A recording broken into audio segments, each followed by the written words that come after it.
Hey guys, what up? It's Matt here on Just for Fun. Thanks for watching my videos. Big shout out to all the subscribers. Props for all the likes and comments. I appreciate it. Keep them coming. Um, we've come a long way, more than 500 videos, more than 50,000 likes and growing. And I want to hit more subs. I want to keep going, so share, show to your other friends who play. Make sure to like my Facebook page, facebook.com/JFFLQ, which stands for Just for Fun / The Limited Q.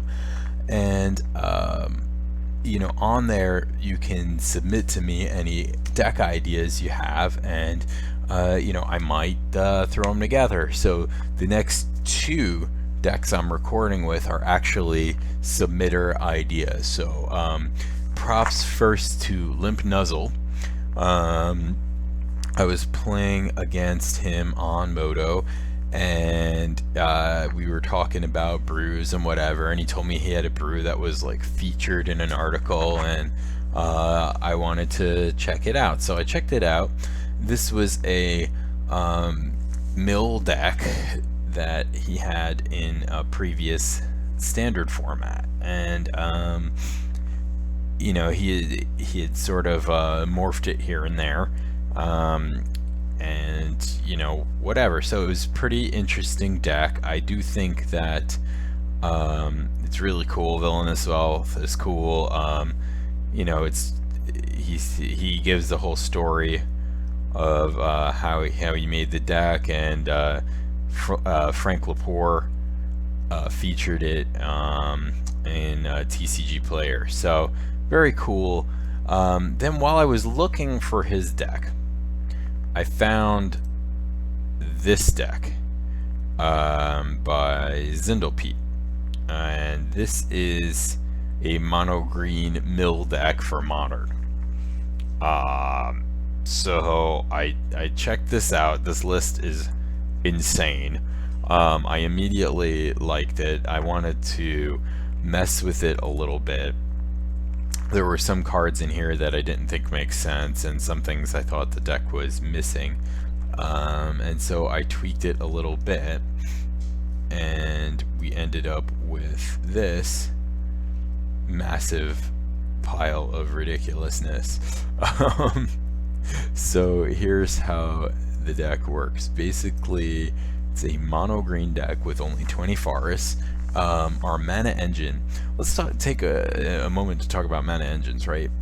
So you've got things like elves, you've got signets, right? You've got Tron as a mana engine, you've got ramp and growth type spells. If you watched my Garrick Blast videos, you know that Utopia Sprawl is quite a mana engine. So here what we did was we went with the Defender mana engine. So these Trapper Kamis are really here as ramp spells.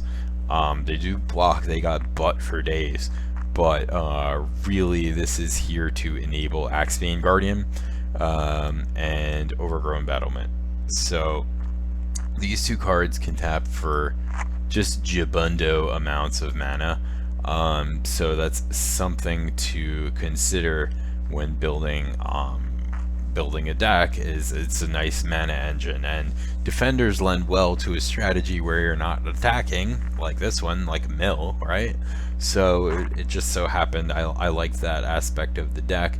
What else did I change to add to the deck? So Altar of the Brood is just like a great mill engine that just rewards you for doing what you want to do anyway, which is play permanents. There's very few, in fact the only spells in the deck that aren't permanents are the fog spells, of which we're playing 9 fogs. We have 4 actual fog, 4 defend the hearth, and 1 druid's deliverance.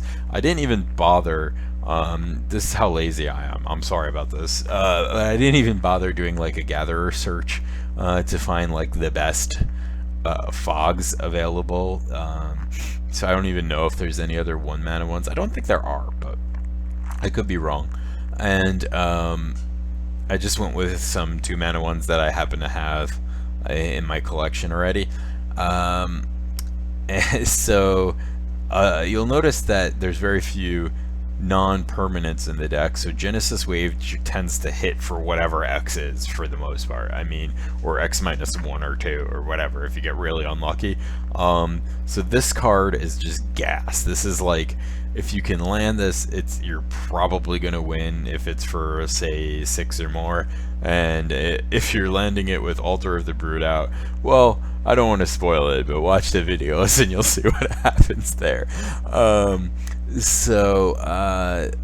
Basically, you want to be able to get your mana engine going, have you and your opponent drawing more cards, you being able to play out all your lands and keep your mana going, fogs to stay alive, elixirs to shuffle stuff back in, and orbs basically is another way to stay alive, right, against because discard kind of shreds you. Burn is pretty unbeatable without something like this. So Decimator Web and Sands are the two win cons. So Sands basically, you're going to be generating an insane amount of mana, so it's not unlikely for you to be sandsing them for 10 a turn, so it's quite efficient mill. Decimator Web is more efficient, but it tops out at 6 cards. So the great thing about this card, though, is this is the ultimate card in inevitability, right? Like, for people playing Pillow Fort or some kind of control or whatever, where they just try to deal with all of your threats, this is a threat that attacks from multiple angles. Like, basically what the text says is activate this 10 times and you win, no matter what the scenario. But funny enough, the fact that it dumps 6 cards in the yard is actually the fastest compared to the life and the poison counters. Anyway, it's a really fun card because of the inevitability factor. So the deck is a blast. It's fairly budget friendly. I mean, Howling Mines cost like 2, I think, but everything else in there is really quite cheap. And you could definitely throw this together and play and have a good time and surprise people. So the challenge is, can I mill you out only ever tapping forests? And the answer is hell yes. So I hope you enjoy the videos. Like, comment, subscribe, share, tell your friends, tell your neighbor.